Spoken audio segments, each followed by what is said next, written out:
I'm on a roll and I am so happy and excited to do this video right now. Hello, my fellow Swifties and music lovers.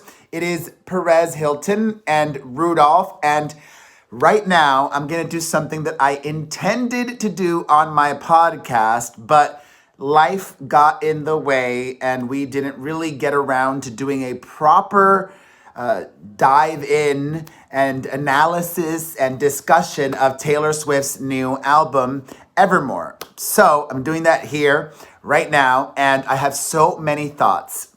But first, I need to remind you all my thoughts on Folklore, which the fact that Taylor Swift released 2 albums just a few months apart is wild. In 2019, I never would have expected this. You know, I remember in the early part of Taylor's career, she would release an album every 2 years. They have Playroom. Okay, di bye. Okay. Sí, ves a Playroom. Cuidado. Ves a Playroom. Okay. In the early part of Taylor Swift's career, she was a machine like clockwork, releasing a new album every 2 years, usually around October. And she would always perform at the VMAs. Okay, ya, mi amor, ves a Playroom. Okay? Gracias. When Folklore came out, I did not love it. And many people didn't even really listen to what I had to say. The reason I did not love Folklore was because of the production. Taylor Swift is one of the most brilliant, naturally gifted songwriters of all time. I never had issues with the lyrics or melody. My complaint with Folklore was always the production. And if you guys don't know how Folklore came together, Taylor Swift collaborated with Aaron Dresser from The National, that band. Very indie sound, and the music was actually songs that he had before even meeting Taylor or working with Taylor. And then he sent her the music and she wrote lyrics and melody on top of that. Hello, Nena, and everybody watching live. And Taylor Swift doesn't usually work that way. Some pop artists and hip hop artists work that way. They'll get a track, a beat, and then write to it. This was a very unusual way of Taylor Swift working because of the pandemic. She wrote and recorded Folklore in 2020. And then those are my thoughts. I mean, I felt like Folklore, I was drowning listening to a lot of the songs. The songs made me feel like I was drowning. And actually, it's kind of a metaphor. Folklore is a pandemic album. And Evermore is a post-pandemic album. Taylor Swift delivered the light to us.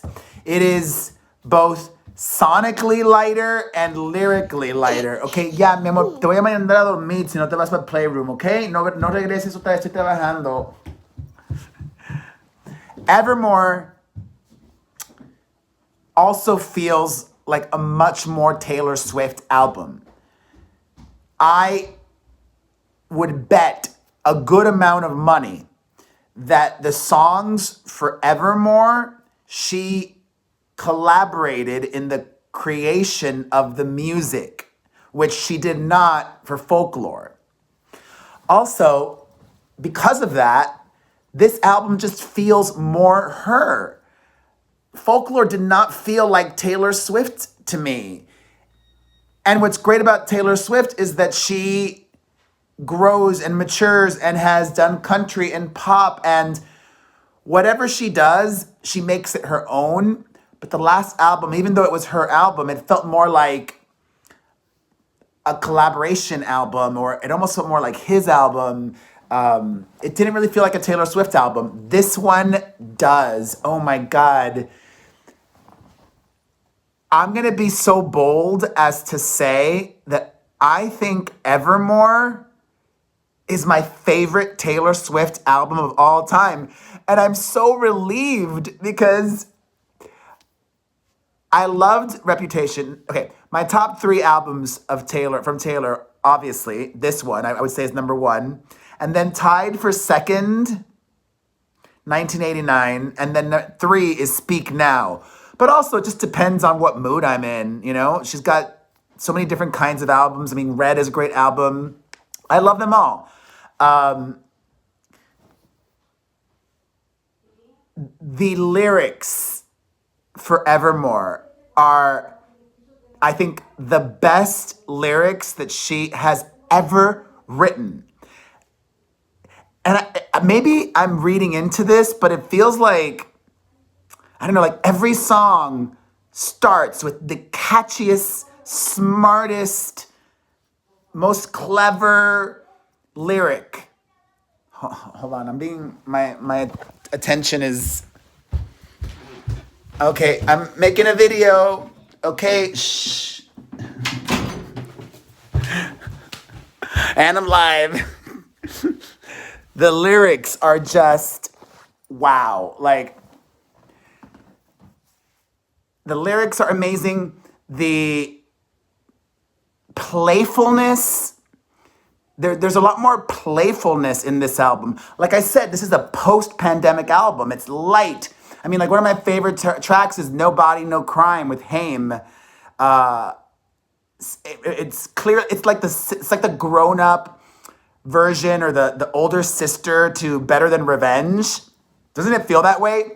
And also, one of the things that I didn't love about Folklore is that a lot of the songs that she did on that album were not autobiographical, which was a departure for Taylor Swift.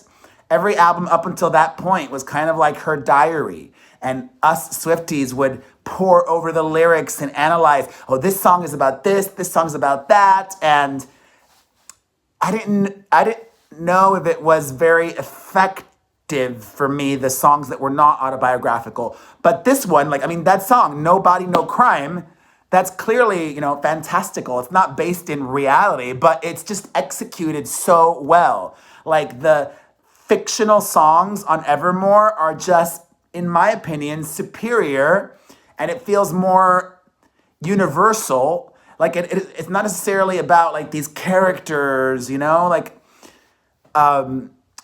it's just more open. And also, there's a lot of cursing on this one, but it feels more organic. Because there was cursing also, I believe, in Folklore. But this one, everything just resonated more. I don't know, I just love it. And there's just so much wisdom also. There's so much, not just great lyrics, but wise lyrics. Wise lyrics. Taylor Swift is 31 years old now. Can you believe it? And it is in the music. It's in the music. It's so mature. And also, it's so sonically, not just lighter, but sonically more varied.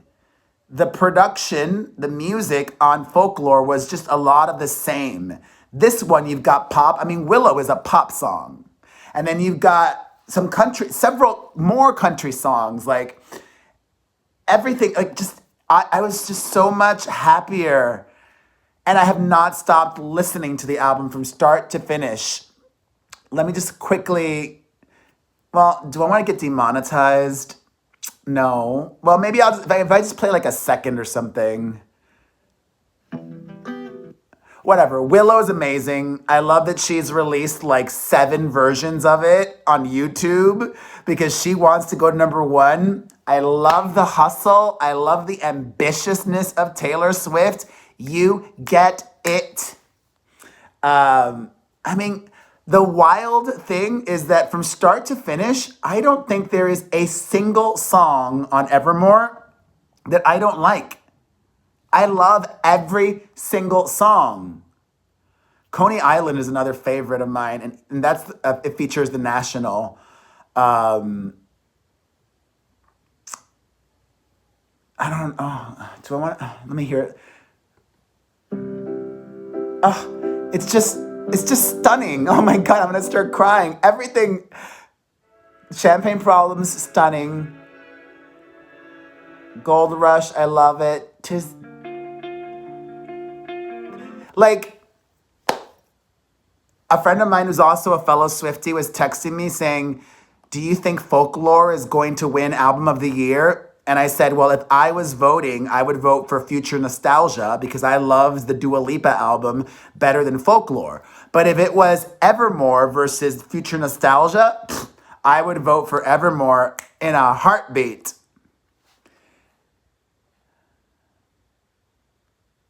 Tolerate, like, this album is exquisite. Oh my God, like,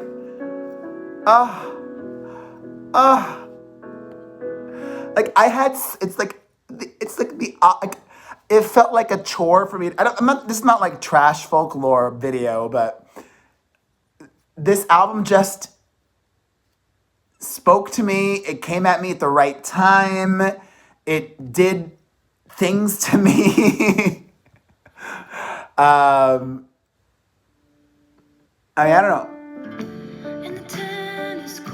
And her voice and the way that she was using her voice on this album, I love everything about it. That's it. I don't want to keep going on and on and on because I don't think people really care about like the minutia.